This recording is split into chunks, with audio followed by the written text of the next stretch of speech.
Hi, my name is CJ Cote, and I'm one of two family liaison officer working at the PMFRC, but embedded into the transition center. And my name is Alyssa CJ, and I am one of the family liaison officers at the Petawawa Military Family Resource Center.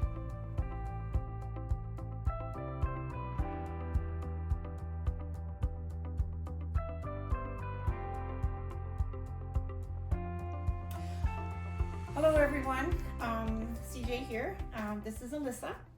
We're family liaison officers, and we're here to talk to you today about where you can go to receive support if you suspect that your partner has an operational stress injury but doesn't want to admit it.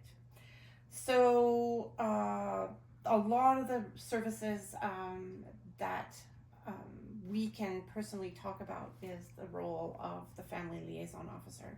So what I like to tell soldiers when they pop into my office, because they're being oriented around the transition center, which is where our office is that I'm there to support them by supporting their family and children.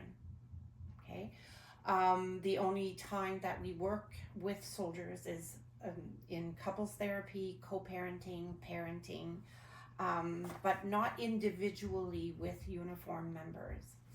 And that's because they have a whole slew of supports for them at base mental health. The other source of support or first line of support is the PMFRC itself. So we have several offices. The Family Wellness Center on Reichwald is where the mental health team is situated. But if you don't live near, there's the Southside Community Center where you can engage with supports there, and they will engage the mental health team to be able to support you at that point.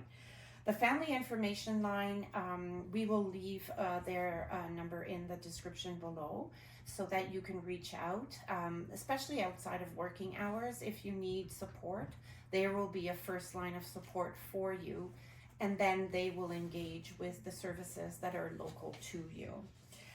Of course, the other line of support that's available outside of working hours is the chaplaincy. So there's a phone number that you can call to get a hold of the duty chaplain after hours, and we will also leave that number for you in the description below. Yeah. There's also other models of support that you can access as well, and a lot of these would be considered relational support. So sisters, brothers, family, friends, the community members. We're very lucky that we're in a reasonably large community here with access of supports in Pembroke and in Petawawa. So things like other community resources as well that can be accessed for other models of support. And of course, the PMFRC for many families is the first line of support. And the PMFRC offers a lot of very good supports for families, whether it be navigational supports with the family navigators, even as much so to have specific navigators for specific parts of people's lives, like the postpartum and prenatal program. And of course, we have our own mental health navigator as well. So that is a really good resource for families to have as well.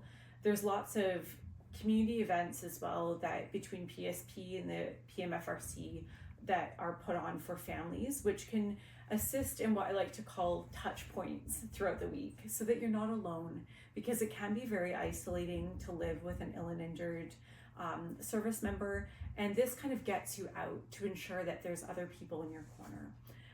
And of course, CJ brought up community supports with the chaplaincy, and I'll also talk a little bit about OSISS, which is the OSISS is there to support the families as well as the soldiers. Yes. And they do have a family coordinator for services.